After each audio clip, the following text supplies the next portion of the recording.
Welcome to college those Telugu. ఈరోజు ఈ వీడియోలో టీఎస్ఎంసెట్ 2025 కౌన్సిలింగ్కి ముందు మీరు ప్రిపేర్ చేసుకోవాల్సిన డాక్యుమెంట్స్ ఏంటి అనే టాపిక్ గురించి క్లియర్గా డిస్కస్ చేసుకుందాం. ఈ వీడియోని మీరు లాస్ట్ వరకు చూడండి. ఈ ఒక్క వీడియో చూస్తే చాలు మీ డాక్యుమెంట్స్ కంప్లీట్గా ఎలా రెడీగా పెట్టుకోవాలో మీకు తెలుస్తుంది. వీడియోలోకి వెళ్లే ముందు ఎవరైనా మన ఛానల్కి కొత్తగా వచ్చినట్లయితే ఈ ఛానల్ని సబ్స్క్రైబ్ చేసుకోండి. అలానే బెల్ ఐకాన్ని క్లిక్ చేసి పెట్టుకుంటే మేము ఇచ్చే ఫాస్ట్ అప్డేట్స్ మీకు త్వరగా తెలుస్తాయి. Back to the video. Number 1, Aadhaar card. First and foremost original Aadhaar card రెడీగా పెట్టుకోండి. అది కూడా బయోమెట్రిక్ అప్డేట్తో ఉండాలి. ఆధార్ కార్డులో మిస్టేక్స్ ఉంటే ఇమీడియట్ గా కరెక్ట్ చేసుకోండి. మీ వెరిఫికేషన్ కి ఇది mandatory. Number 2, study certificate 6th class to 8th class complete గా ఒరిజినల్ కాపీస్ మీతో ఉండాలి. ఇంకా intermediate 11th and 12th study certificates and transfer certificates కూడా రెడీగా ఉండాలి. Next, mark memos. Original 10th class marks memo అయితే మ్యాండేటరీ.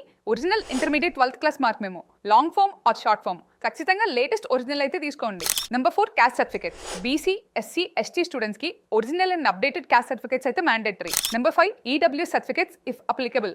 ఈడబ్ల్యూఎస్ సర్టిఫికేట్ రీసెంట్ గా March 2025 తర్వాత ఇష్యూ అయి ఉండాలి. ఇన్కమ్ సర్టిఫికేట్ కూడా ఈడబ్ల్యూఎస్ కి మ్యాండేటరీ. ఫిజికలీ హ్యాండిక్యాప్డ్ స్టూడెంట్స్ కి 40% అండ్ అబౌవ్ డిసేబిలిటీ సర్టిఫికేట్ ఖచ్చితంగా ఉండాలి. అది కూడా డిస్ట్రిక్ట్ మెడికల్ బోర్డు నుంచి. And NCC, sports, minority certificates ఒకవేళ మీ దగ్గర ఉంటే ఒరిజినల్ సర్టిఫికేట్స్ రెడీగా పెట్టుకోండి. మైనారిటీ స్టాటస్ సర్టిఫికేట్స్ అయితే హెడ్ మాస్టర్ ఆర్ తహసీల్దార్ నుంచి అయితే తీసుకోవాలి. అండ్ కొన్ని ఇంపార్టెంట్ పాయింట్స్ చెప్తాను, ఖచ్చితంగా గుర్తుపెట్టుకోండి. మీ ఒరిజినల్ సర్టిఫికేట్స్ తో పాటు 3 sets జెరాక్స్ కాపీస్ అయితే తీసుకోండి. మీ డాక్యుమెంట్ వెరిఫికేషన్ ఫిజికల్ గా జరుగుతుంది. సో మీ సర్టిఫికేట్స్ ని మీతో పర్సనల్ గా తీసుకెళ్ళండి. మీరు ఖచ్చితంగా ఈ విషయం అయితే గుర్తుపెట్టుకోవాలి. వెరిఫికేషన్ లేకుండా కౌన్సిలింగ్ ప్రాసెస్ అయితే కంటిన్యూ అవ్వదు. సో ఈ డాక్యుమెంట్స్ అన్ని రెడీగా ఉండాలి మీరు టీఎస్ఎంసెట్ కౌన్సిలింగ్ కి వెళ్ళడానికి. ఈ వీడియోలో నేను మీకు ఏ డాక్యుమెంట్స్ ఉండాలి అనేది కంప్లీట్ ఇన్ఫర్మేషన్ చెప్పాను అనుకుంటున్నాను. ఇంకా మీకు ఎంసెట్ రిలేటెడ్ గా ఏ డౌట్స్ ఉన్నా కామెంట్ సెక్షన్ లో అడగండి. మీరు పెట్టిన ప్రతి కామెంట్ చదివి మేము రిప్లై ఇస్తాం.